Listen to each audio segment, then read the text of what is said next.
সঙ্গে প্রাণের সেজে মিলিয়েছে এক কানে মুদে, ভাইয়ের সঙ্গে ভাইকে সেজে করেছে এক মন আমাদের শান্তি নিকেতন,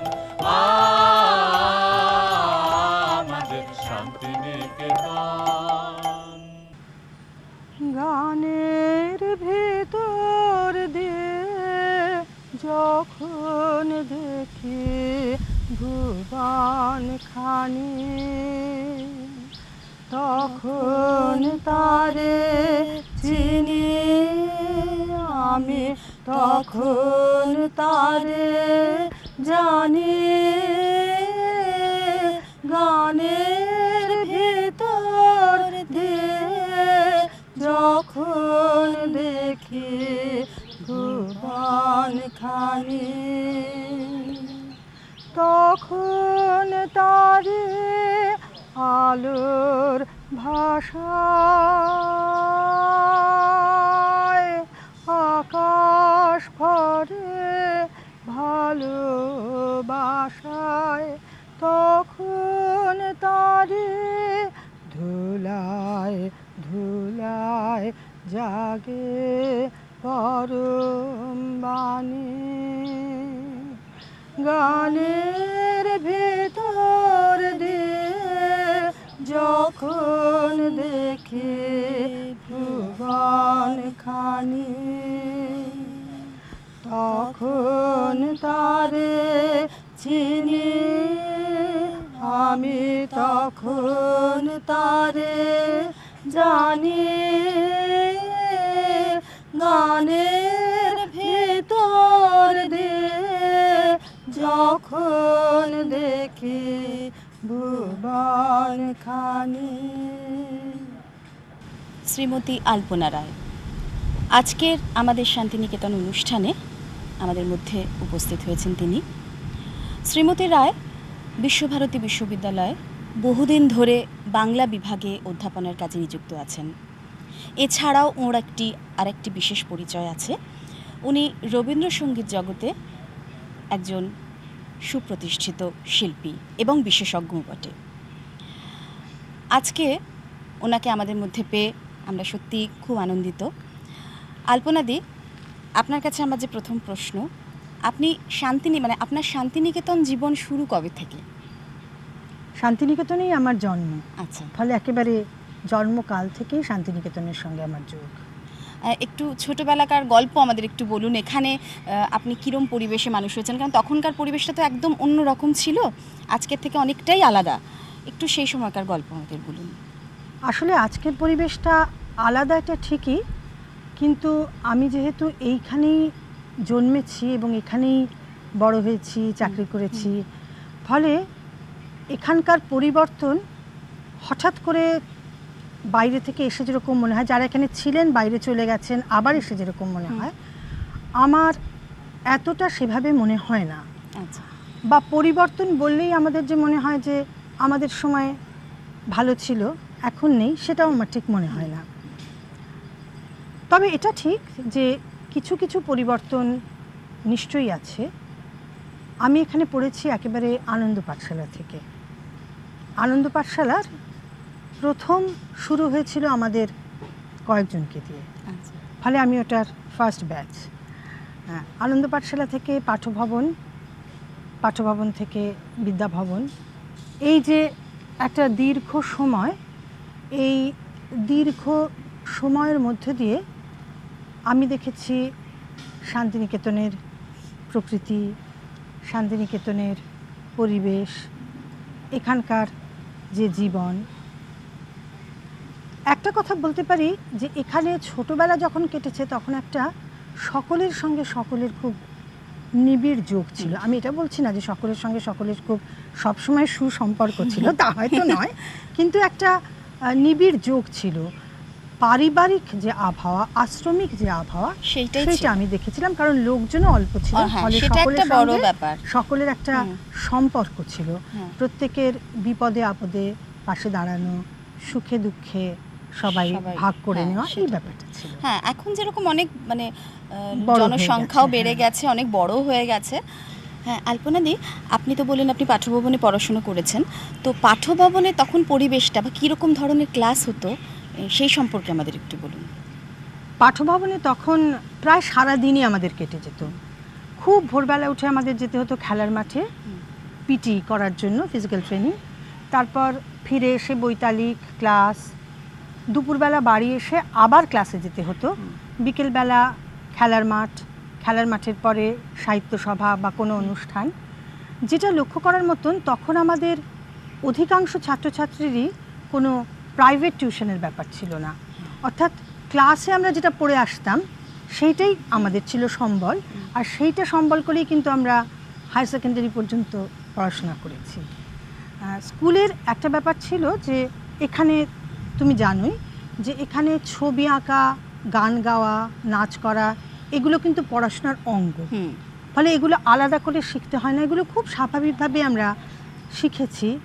আর পাঠভবনে একটা জিনিস এখনও লক্ষ্য করবে, যেটা আমার সেদিন হয়তো খুব বেশি করে মনে হয়নি, কিন্তু এখন বুঝতে পারি যে বর্ষাকালে তুমি যদি কোনো ছেলে মেয়েকে দেখো গান গাইতে যেতে যেতে, তারা কিন্তু বর্ষার বাইরে অন্য কোনো গান গাইবে না, তারা কিন্তু বর্ষারই গান গাইবে। কিংবা শীতকালে, বসন্তকালে আসলে ওই যে বর্ষার ফুল ফুটে ওঠে, শরতের ফুল, বসন্তের ফুল, প্রজাপতি, গাছের নতুন পাতা, তার সঙ্গে সঙ্গে জীবনটাকেও চেনা হতো, প্রকৃতিকেও চেনা হতো, গানগুলিও সেই রকম হতো। এইভাবে জীবন, প্রকৃতি এবং পঠন পাঠন সবটা কীরকম মিলে যায়। হ্যাঁ, এটাই তো এখানকার বৈশিষ্ট্য, যে প্রকৃতির সঙ্গে তাদের পড়াশোনা, তাদের সবটাই এক হয়ে যেত তারা। আচ্ছা, এই যে আপনি বলেন যে বিকেলে যে ক্লাস হতো, তো এখানে কি মানে আপনাদের ওই যেরকম গতানুগতিক মানে সাবজেক্টসগুলোই সেখানেও পড়ানো হতো নাকি অন্য কিছু সেখানে? বিকেলবেলাও কিছু কিছু ক্লাস, ওই পড়ানোর ক্লাসই কিছু কিছু বিকেলবেলা। আচ্ছা, আর এছাড়া সাহিত্য সভার যে কথা বলেন, সেখানে আপনারা কি করতেন? সাহিত্য সভা শান্তিনিকেতনের এবং বিশেষ করে পাঠভবনের, এমনকি আরেকটা স্কুল আছে আমাদের শিক্ষাসত্র, এটারও একটা বিশেষ আলাদা রকম ব্যাপার, যে এখানে ছাত্রছাত্রীরা নিজেরা রচনা লেখে, কবিতা পাঠ করে, গান করে। আরেকটা সুযোগ আছে যে শুধু সভাপতিই বলেন না, সাধারণের বক্তব্য বলে একটা ব্যাপার আছে, এবং যারা কিছুতে অংশগ্রহণ করে না তারা উদ্গ্রীব হয়ে থাকতো আমরা কখন সাধারণের বক্তব্য বলবো, যে সবাটা সাজানো সুন্দর হয়েছে, বা এই গানের সময় হেসে ফেলেছে, বা এই কবিতা বলতে কিছু করেছে। অর্থাৎ ছাত্রছাত্রীদের একটা স্বাধীন মতামত দেবার একটা জায়গা থাকতো। হ্যাঁ। আর এই যে পাঠ্যভবনে যে আপনারা গান শিখেছেন, কাদের কাছে তখন আপনারা কাদেরকে পেয়েছিলেন?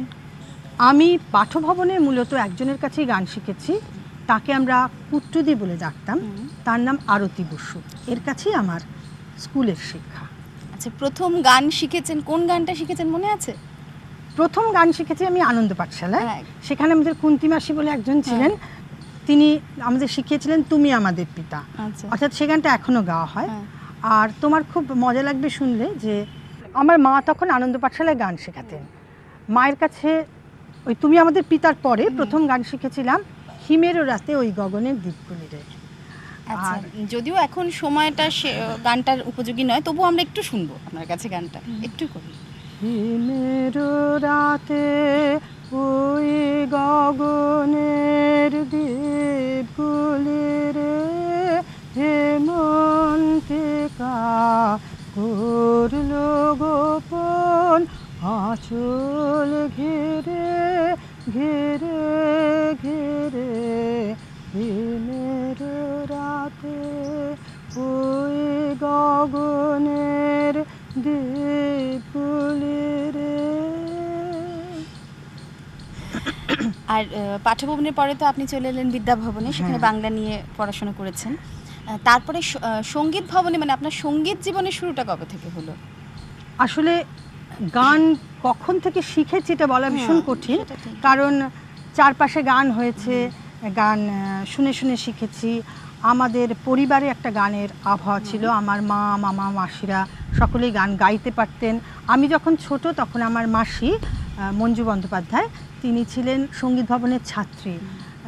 তার গান শুনেছি, আমার মনে আছে তার গান শুনে শুনে হয়তো মেঘের পরে মেঘ জমেছের মতো গানও আমরা চেষ্টা করেছি।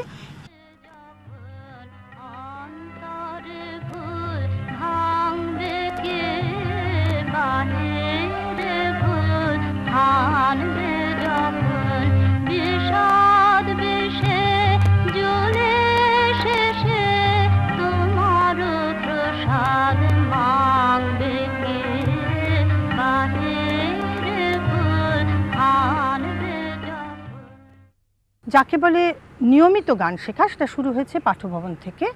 পাঠ্যভবনে ক্লাস 9-এ আমার ঐচ্ছিক রবীন্দ্রসঙ্গীত ছিল, ইলেকটিভ বিষয়। সেখানে নিয়ম করে আমরা গান শিখেছি। একটা কথা বলতে ভাল লাগছে যে শান্তিনিকেতনে আমরা খুব কঠিন কঠিন গান পাঠ্যভবনে শিখেছি। আমাদের কখনো বলে দেওয়া হয়নি যে এটা এই তাল বা এটা এই রকম। তারা গিয়েছেন, এবং আশ্চর্য জানো, তখন তো হারমোনিয়াম ছিল না, তখন কিন্তু তানপুরাও নয়, মানে তারা খালি গলায় গান গেয়েছেন, কখনো স্কেল চেঞ্জ হয়নি। আমরা হাতে তালি দিয়ে তারা গান শিখিয়েছেন, তালটা আমরা ঠিক তুলে নিয়েছি। ক্লাস 9-এ গিয়ে আমরা প্রথম শিখলাম যে এই গান এই পর্যায়ে, এই গানের এই তাল, এবং তখন প্রথম আমরা তানপুরার সঙ্গে গান শিখতে শুরু করলাম। তারপর MA পাশ করার পরে আমি সঙ্গীত ভবনে ভর্তি হয়েছিলাম, সেখানে আমি গান শিখেছিলাম। তখন সঙ্গীত ভবনে কারা? তখন সঙ্গীত ভবনের স্বর্ণযুগ। হ্যাঁ। আমার মাস্টারমশাই হচ্ছেন শান্তিদেব ঘোষ, কণিকা বন্দ্যোপাধ্যায়, এরা দুজনই প্রধান মাস্টারমশাই ছিলেন। অশেষচন্দ্র বন্দ্যোপাধ্যায়, তিনিও আরেকজন, তার কাছে আমরা বাংলা টপ্পা শিখেছি। আর নীলিমা সেন তখন আমাদের মাঝে মাঝে ক্লাস নিতেন। মূলত পাঠ্যভবনে আরতি বসু ছাড়া এই তিনজনের কাছেই আমার গান শেখা। আর বিশেষ করে বলতে হয়, যার কথা বললাম মঞ্জু বন্দ্যোপাধ্যায়, আমার মাসি, তার কাছে আমি গানের ঠিক তালিম নেওয়া বলবো না, কিন্তু শুনে শুনে শিখেছি ছোটোবেলা থেকে। আর এখন তো আমাদের গানের মাস্টারমশাইরা আর কেউ নেই, ফলে এই 50 বয়সেও আমি যখন কোথাও গান গাইতে যাই, আমার মনে হয় যে আমার মাসিকে একটু শুনিয়ে নিলে নিশ্চিন্ত বোধ করব। ফলে এরা সকলেই আমার মাস্টারমশাই। আর এই যে বললেন আপনি এরকম কিংবদন্তি শিল্পীদের আপনি পেয়েছিলেন আপনার মাস্টারমশাই হিসেবে, সেই সময় সঙ্গীত ভবনের পরিবেশটাও তো একটু অন্য ধরনেরই ছিল, সেই সম্পর্কে আমাদের একটু কিছু বলুন। একটা খুব লক্ষ্য করার মতো বিষয় যে শান্তিনিকেতনের সঙ্গীত ভবনে এই যে আমরা নানান জনের কাছে গান শিখেছি, এর ফলে অন্তত আমার মনে হয় আমার জীবনে আমার কখনো মনে হয়নি যে আমি কোনো একটা বিশেষ ধরনকে, বিশেষ ঘরানাকে অনুসরণ করব, এর মতো গাইব, এটা কখনো মনে হয়নি। আসলে বোধহয় একটু এরকম ভাবনাও ছিল যে নিজে যেমন গাইব তেমনই গাইব, কোনো দ্বিতীয় শ্রেণীর কণিকা বন্দ্যোপাধ্যায় হব বা এরকম কখনো ইচ্ছে হয়নি। কিন্তু তার থেকেও বলি যে শান্তিদেব ঘোষের গানের শিক্ষা একদম আলাদা, একদম আলাদা রকম। কণিকা বন্দ্যোপাধ্যায়ের একেবারে আলাদা, নীলিমা সেনের একেবারে অন্যরকম। যদি বলি তাহলে শান্তিদেব ঘোষের গানের মধ্যে একটা খুব উদাত্ততা, যাকে আমরা বলি, সেটা ছিল। খুব শুনে আশ্চর্য লাগবে যে শান্তিদা কিন্তু আমাদের একেবারে এসরাজ ধরে গান শিখিয়েছেন এবং স্বরলিপি ধরে গান শিখিয়েছেন, যেটা অনেকেই জানে না। কণিকা বন্দ্যোপাধ্যায়ের গানের মধ্যে ওই টপ্পার সূক্ষ্ম অলঙ্করণ, তার গানের যে একটা বলতে পারো স্নিগ্ধতা, সেটা ছিল। আর মগ্নতা আমরা পেয়েছিলাম নীলিমা সেনের কাছে। পূজার গান, সব গানই যেন তার গলায় পূজার গান হয়ে উঠতো এরকম। তো এদের কাছে শিখেছি 3টে ধরন, ফলে তাদের ধরনগুলো তিনজনের 3 রকম বলে কারুর মতো না হয়ে একটা নিজের মতো হবার, কিন্তু প্রত্যেকের কাছ থেকেই কিছু কিছু নেবার, এই ইচ্ছেটা অন্তত আমার ছিল। আমার মনে হয় সেই সময় আমাদের আরও অনেকেরই ছিল। ফলে এরা আমাদের একটা পরিচালনা করতে পেরেছেন, এরা আমাদের পথ দেখিয়েছেন, কিন্তু কাউকে ঠিক নকল করব এটা কখনো হয়ে ওঠেনি। আচ্ছা, সঙ্গীত ভবন থেকে আমি এবার একটু অন্য প্রসঙ্গে আসি, যে আপনার পরিচয়ও এখানেও আরেকটু দিতে হবে। যে আপনি তো শুধু অধ্যাপনার কাজ করছেন বা গানের মানে আলাদাভাবে আপনি গান গাইছেনও ঠিকই, কিন্তু আর একটা পরিচয় যেটা আপনার আছে সেটা হচ্ছে যে বিখ্যাত এসরাজবাদক শ্রী রণধীর রায়ের সহধর্মিণী আলপনা রায়। আমার যে প্রশ্ন যে টুকুদা, যিনি এখানে সকলের ভীষণ প্রিয় টুকুদা নামে পরিচিত, তার কথা একটু বলুন, তার সঙ্গে আপনার পরিচয়, কিভাবে যোগাযোগ হলো, সবটা। আসলে রণধীর আর আমরা তখন টুকুদাই বলতাম। আমরা মানুষ হয়েছিলাম একই পাড়ায়, মানে ছোটবেলা থেকে আমরা একসঙ্গেই মানুষ হয়েছি, কিন্তু কখনো বিয়ের ইচ্ছে মনে হয়নি। বোধহয় ওই একসঙ্গে অনেক দেখেছি বলেও মনে হয়নি, অনেক দিন ধরে দেখেছি। কিন্তু একটা সময়ের পরে রণধীর রায় কলকাতা চলে গেলেন এবং দীর্ঘকাল আমাদের দেখা সাক্ষাৎ ছিল না। পরে যখন তিনি ফিরে এলেন তখন তার নিশ্চয়ই মনে হলো যে আমি অনেকটা বড় হয়ে গেছি, আর বয়সে বড় অন্তত, বা হয়তো একটা পরিণতি লক্ষ্য করেছিলেন। আর আমারও মনে হলো আমি একটি মানুষকে, যাদের সঙ্গে ছোটোবেলায় খেলা করেছি বা দেখেছি যে অশেষদার কাছে বাজনা শিখছেন, সেটি ছাড়াও একজন মানুষকে দেখলাম যিনি সুভদ্র, পরিণত বুদ্ধি, যার একটা রসিকতা বোধ, মানে সেন্স অফ হিউমার আছে, নির্ভরযোগ্য। কিন্তু এগুলো তো বাইরের বিশেষণ। আসলে একটা কিছু মনে হলো হয়তো, যার জন্য আমাদের যখন ঠিক হলো যে আমরা বিয়ে করতে পারি, তখন খুব অল্প কয়েক মাসের মধ্যেই আমাদের বিয়ে হয়ে গেল। আচ্ছা, আর এই যে এসরাজের যে, মানে উনি তো এসরাজের একজন কিংবদন্তি শিল্পী ছিলেন, তো এসরাজের প্রভাব আপনার গানের মধ্যে কিভাবে পড়েছিল, বা উনি আপনাকে কিভাবে প্রভাবিত করেছিলেন আপনার সঙ্গীত জীবনে? একটা কথা বলা ভালো যে যখন আমি ছোট ছিলাম তখন বরং আমার স্বামীর সঙ্গে আমি অনেক জায়গায় গান গেয়েছি, উনি বাজিয়েছেন, কিন্তু একটা সময় থেকে উনি ঠিক করেছিলেন যে উনি আর কোনো সহযোগিতা করবেন। আচ্ছা, ফলে আমার স্বামীর সঙ্গে পরিণত বয়সে অনেক জায়গায় আমি গান গেয়েছি, এটা কিন্তু কখনো হয়নি। এটার একটা কারণ একটু বলা ভালো, যে তিনি প্রচলিত যে এস্ট্রাজ আমরা দেখি, সেই এস্ট্রাজকে বর্জন করে, মানে এস্ট্রাজের যে সীমাবদ্ধতা সেটা ভেবে সেটাকে বর্জন করে একটা নতুন ধরনের এস্ট্রাজ গঠনের কথা ভেবেছিলেন। ফলে সেই এস্ট্রাজের স্কেল উঁচু, সেই এস্ট্রাজটি গানের সঙ্গে সহযোগিতার উপযুক্ত নয়। সহযোগিতা মানে ক্লাসিক্যাল একেবারে সোলো বাজাবে। ফলে আমার সঙ্গে যে তিনি খুব বাজিয়েছেন এমন নয়, বরং তার গুরু অশেষদার সঙ্গে আমি অনেক বেশি গান গেয়েছি। একটা কথা বলি যে শান্তিনিকেতনে অশেষদার এস্ট্রাজের সঙ্গে গিয়ে আমাদের আর কোনো বাজনা যেন ঠিক মনোপুত হতো না। আর জানো, খুব অদ্ভুত যে আমরা গান গাইছি, অশেষদা আমাদের সঙ্গে চলছেন, এটা কিন্তু হতো না। আমরা যখন সা লাগাবো তার আগে দেখতাম অশেষদা সাটা লাগিয়ে দিয়েছেন, মানে একটা খুব বড় সাপোর্ট। কিন্তু সেই সঙ্গে বুঝেছিলাম যে গান কত সুরেলা হওয়া প্রয়োজন, এবং আজ বুঝি যে আমাদের কত বেসুরো গানের সঙ্গে অশেষদা বাজিয়েছেন, ভাবতে গিয়ে খুব খারাপ লাগে। কিন্তু এই অশেষদার সঙ্গে গান করার ফলে এবং আমার স্বামীর সঙ্গে নানান রকম যন্ত্র নিয়ে আলোচনা করার ফলে আমার মনে হয়েছে যে রবীন্দ্রসঙ্গীতের শ্রেষ্ঠ সহযোগিতা হতে পারে এস্ট্রাজে, যদি ভালো বাজানো। এস্ট্রাজ আবার খুব খারাপও বাজানো যায়, সেটা এস্ট্রাজ যদি ভালো বাজানো যায়।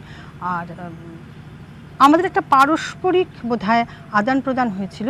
আমি যেমন শ্রুতি বা কোন জায়গায় কিভাবে গান গাওয়া উচিত এটা ওর কাছে বুঝতে পেরেছিলাম, সেই রকম উনি বলেন যে যদি উনি এখানেই ছোটোবেলা থেকে মানুষ, তবু রবীন্দ্রসঙ্গীতের কথার প্রতি ওর হয়তো অতটা আকর্ষণ ছিল না, বা অতটা মনোযোগ ছিল না, আকর্ষণ বলবো না। সেইটা উনি বলেন যে আমাদের দাম্পত্য জীবনে বোধহয় আমি যেমন ওর কাছ থেকে এই সুরের দিকটা খুব বেশি করে শিখেছি, উনি বলেন রবীন্দ্রসঙ্গীতের কথা যে কত গভীর, কত মূল্যবান, সেটা উনি বুঝতে পেরেছেন।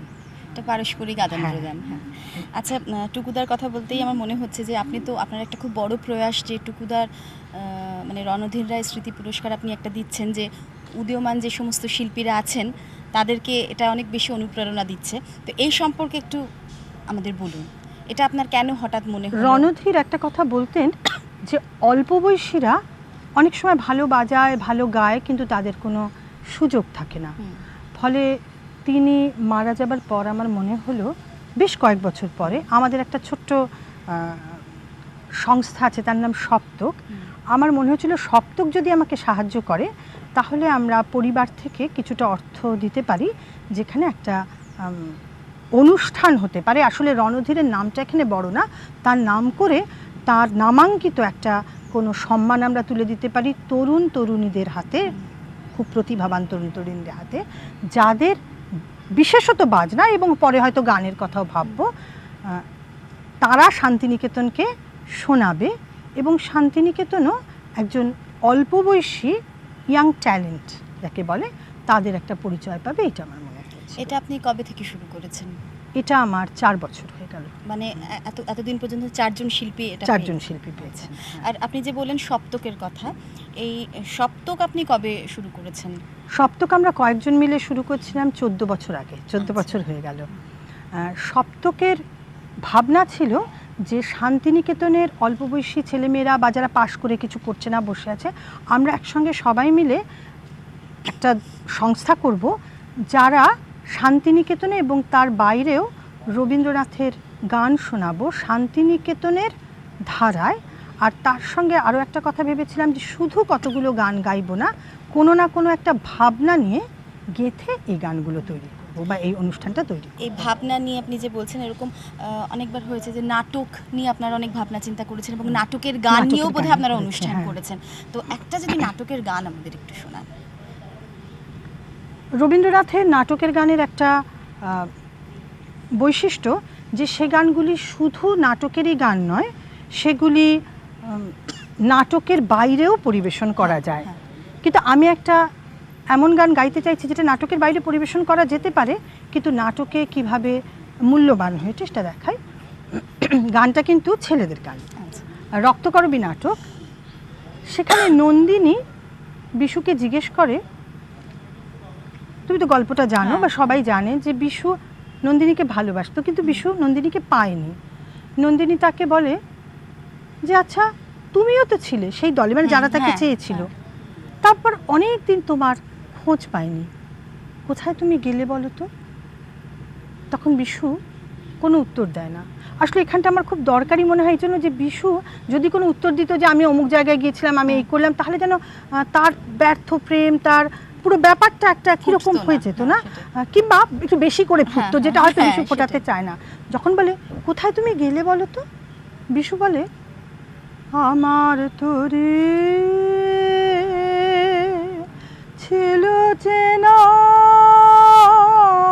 চেনার কুলে বাঁধন যে তার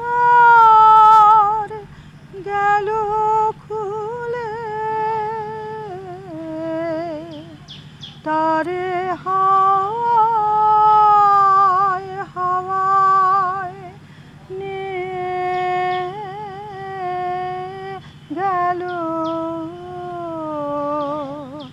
কোন অচেনার ধারে, ও চাঁদ চোখের জলের লাগলো জোয়ার, দুঃখের পারাবারে,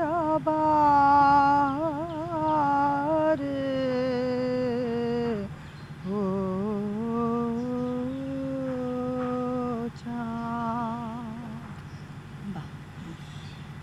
আলপনাদি, আপনি তো মানে একাধারে অনেক কিছু করছেন একসঙ্গে, মানে আপনি অধ্যাপনার কাজ করছেন, সেখানে যথেষ্ট একটি দায়িত্বপূর্ণ পদে রয়েছেন আপনি, তার সঙ্গে আপনার এই সপ্তক গোষ্ঠী আছে, সেটার ব্যাপারেও অনেক কিছু করতে হয়, তাছাড়া সংসার তো আছে, এর বাইরে কিন্তু আপনি লেখালেখিও যথেষ্ট করছেন। তো একসঙ্গে এতগুলো জিনিস সামলাচ্ছেন কিভাবে? আসলে শান্তিনিকেতনে যারা থাকে তারা তো পড়াশোনার সঙ্গে গানও করে, কেউ ছবিও আঁকে, নাটকও করে, ফলে অনেকগুলো জিনিস করা এখানে খুব একটা কৃতিত্বের ব্যাপার নয়।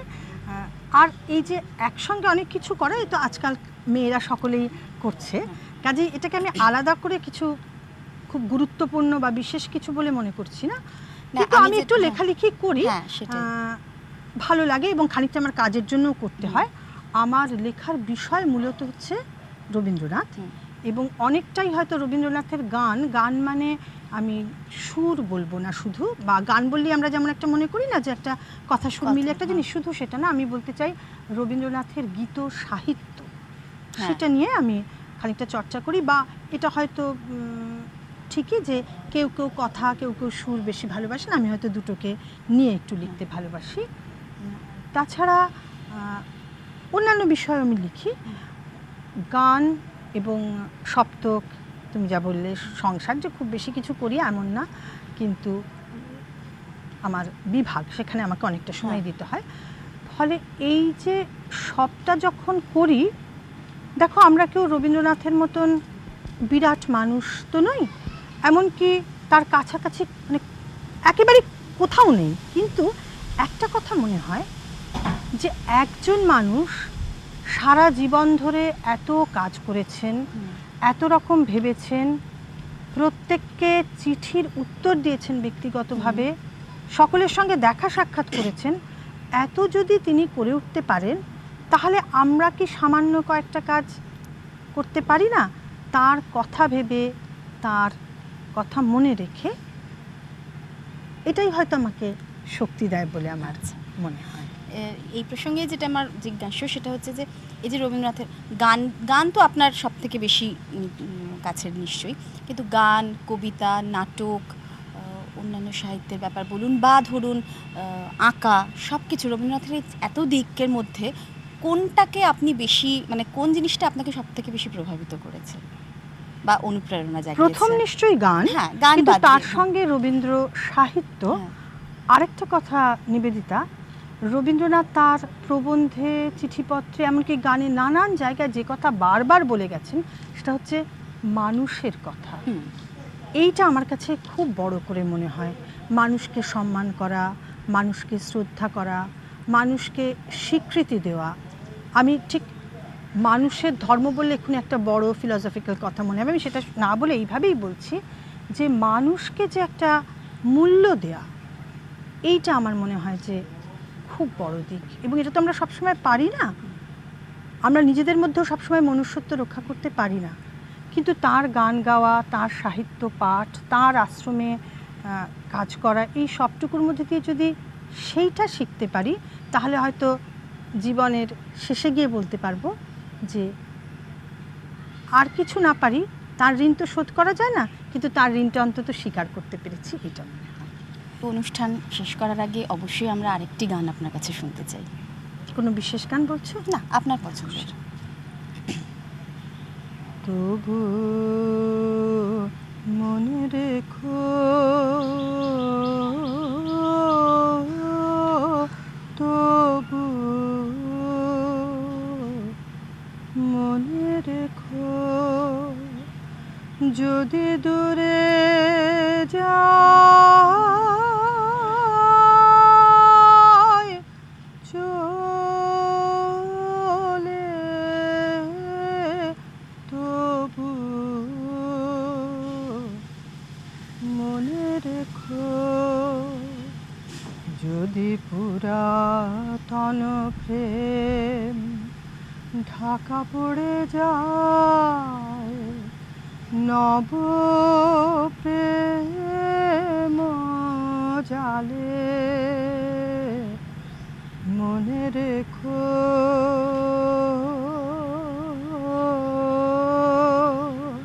তবু মনে রেখো, যদি থাকে কাছাকাছি, দেখতে না পাও ছায়ার মতো আছে না আছে, মনে রেখো,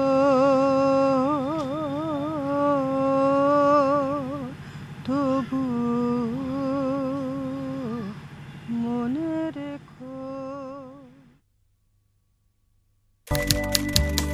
मानवता पर संकट, कोरोना है विकट, अदृश्य शत्रु को हराकर होना है सशक्त।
कोरोना को हराना है, together we can fight corona virus.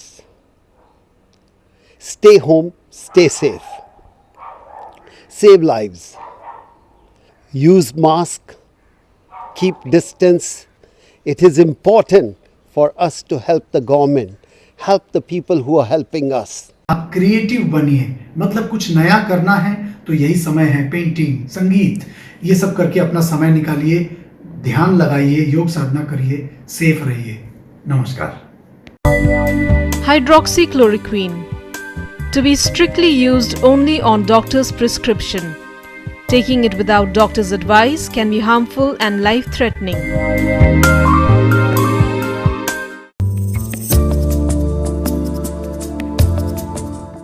मैं आपका साथ मांग रहा हूं, 7 बातों में आपका साथ।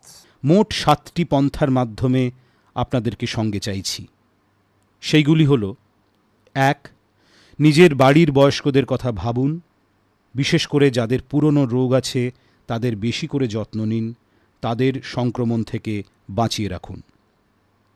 2, লকডাউন, সোশ্যাল ডিস্ট্যান্সিং পালন করুন, ঘরে তৈরি মাস্কের ব্যবহার করুন।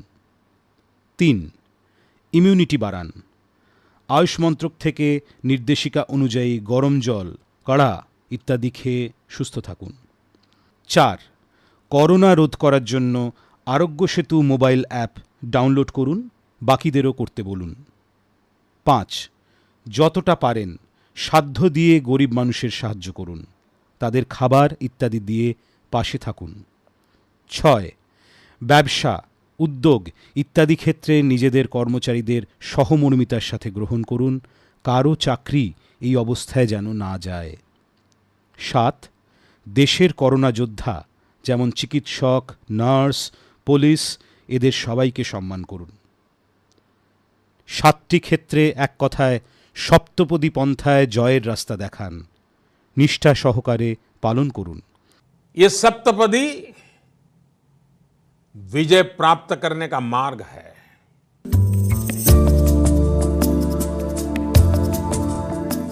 हम आज फिर ये युद्ध लड़ने आए हैं, हम आज फिर अपना फर्ज निभाने आए हैं।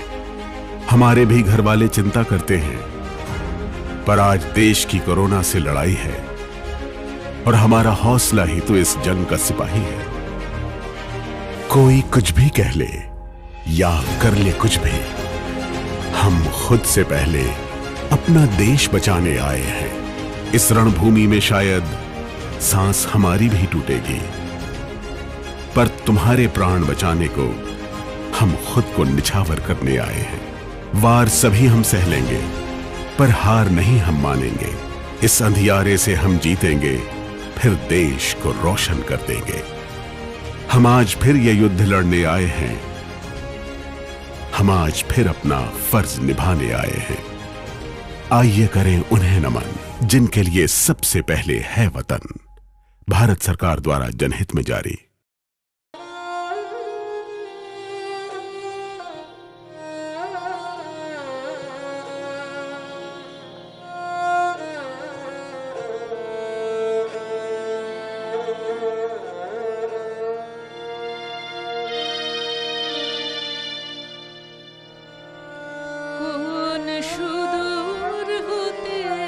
আমার মন মাঝে বাণীর ধারা।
কোন ঘন গহন বিজয়ন্তীর তীরে তাহার ভাঙা গড়া ছায়ার তলে তলে আমি জানি না কোন দক্ষিণ সমীরে তাহার ওঠাও পড়া ঢেবের ছল ছলে এই ধরণী রে গগন পারের ছাগে সে যে তারার সাথে বাঁধে এই ধরণী রে গগন পারের ছাগে সে যে তারার সাথে বাঁধে সুখের সাথে দুঃখ মিলায়ে কাঁদে এ নহে নহে নহে নহে নহে নহে আদে কানে কানে কোন সুদূর হতে আমার মাঝে বাণীর ধারা বাণীর ধারা বহে আমার প্রাণে প্রাণে আমি কখন শুনি না যে কখন কি যে কহে আমার কানে কানে কোন সুদূর হতে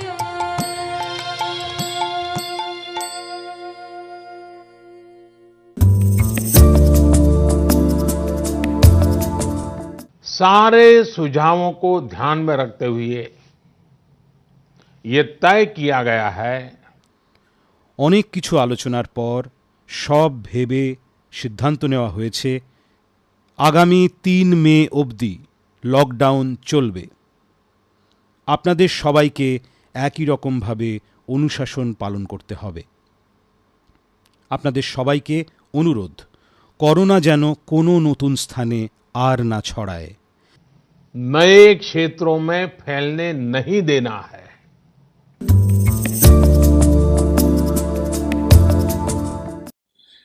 Namaste. My name is Amish Tripathi. I'm the author of the Shiva trilogy and the Ramchandra series. The entire world is going through a very difficult phase, completely unexpected because of the coronavirus. And countries which stand united at a time like this are the ones which will pull through. And which is why it is so critical that all of us Indians, we come together and we support each other through this difficult phase when this disease is hurtling through the entire world. And there are, in every war, this is a war in a way, and in every war there are warriors who fight for us. And the corona warriors, who are fighting to protect India at this point of time, are our doctors, our nurses, our sanitation workers, our police men and women, our administration staff, our foreign service staff, which has got so many Indians back to India.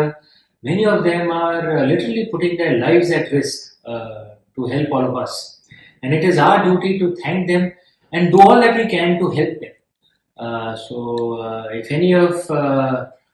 If you meet any of these people, help as much as you can, show them respect.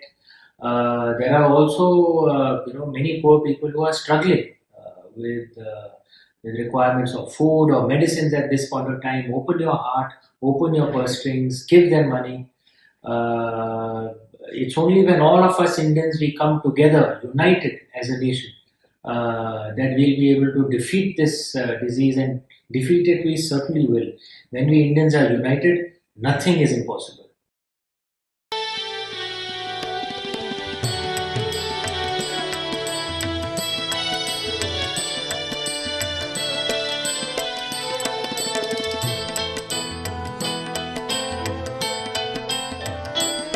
আমায় মুক্তি যদি দাও, বাঁধন খুলে মুক্তি যদি দাও, আমি তোমার বাঁধন নেব তুলে মুক্তি যদি দাও, বাঁধন খুলে মুক্তি যদি দাও।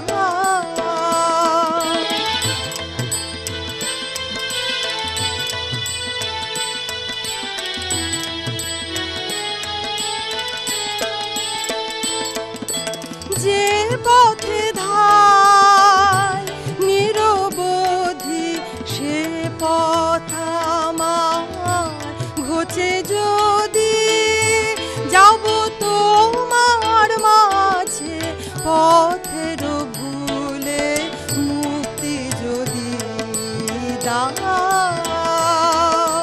বাঁধন খুলে মুক্তি যদি দাও।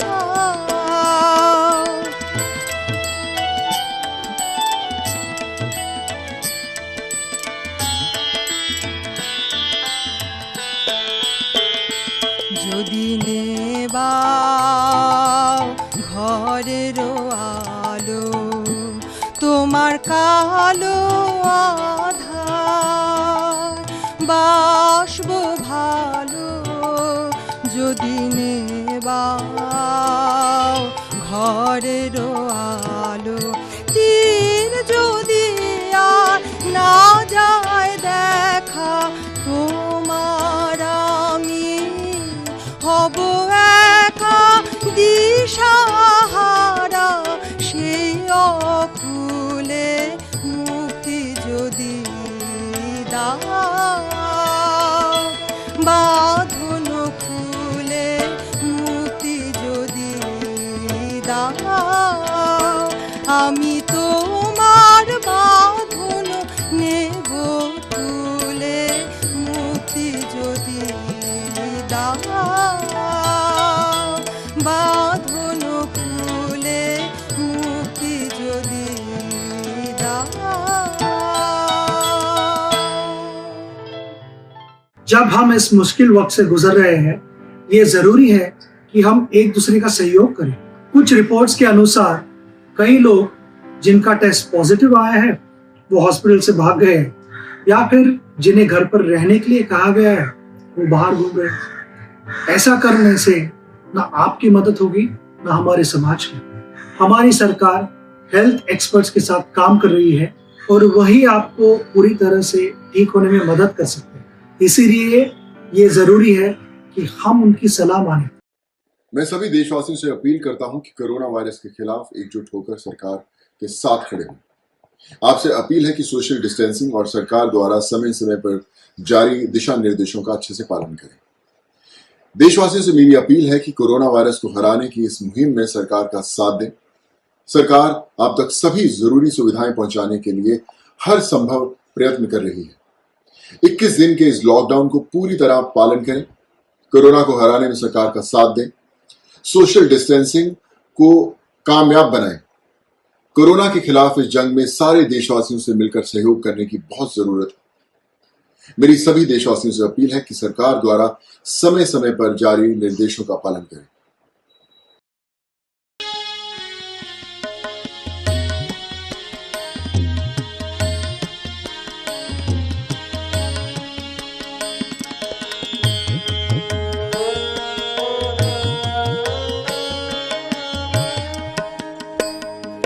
সকাল বেলার বাদল আধারে, সকাল বেলার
कोरोना की विपदा है सब पर भारी, आओ देश दुनिया से मिटाएं ये महामारी।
বিরাম জাগে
आप अपनी पूरी फैमिली के साथ हमें चेयर करते हैं और आज मैं आपकी पूरी फैमिली से ही बात करने आया हूँ।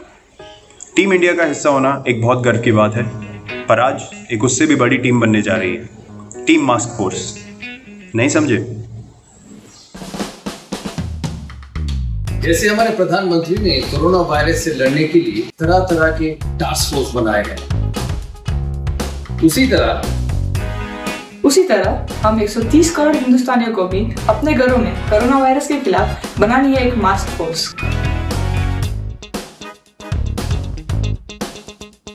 मास्क फोर्स का हिस्सा बनना बहुत ही आसान है। बस घर बैठे बैठे अपने लिए एक मास्क बनाइए, जैसे मैंने ये बनाया है।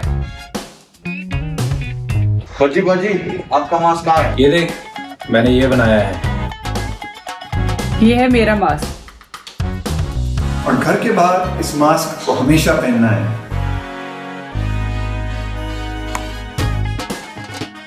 ये मैंने बनाया है।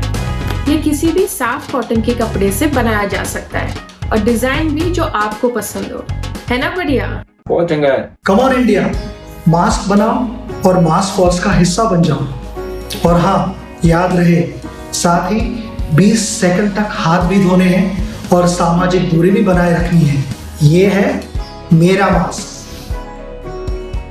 मास्क घर बैठे आसानी से कैसे बनाना है, इसकी सारी जानकारी आपको आरोग्य सेतु ऐप पर मिल जाएगी। आज ही डाउनलोड कर लीजिए। Namaskar to everybody. We are going through pretty unique times. The virus cannot be fought unless we are homebound, unless we are in lockdown, unless we maintain social distancing. Even if you're bored, well, take this time as your introspection time. Read books, be creative, spend time with the family. I, for one, am practicing reading books, being creative, putting out videos on social media. It's different. It is nice in a sense that life has slowed down, and through the slowdown, one introspects, one looks inside, which is important in life. Hopefully, all will be right soon. Until then, take care. Please be safe. घर में बने mask का दोबारा इस्तेमाल करने के लिए जरूरी निर्देश। मास्क को बिना साफ किए दोबारा इस्तेमाल न करें। मास्क गीला या उमस से नम हो जाए तो दूसरे मास्क का इस्तेमाल करें।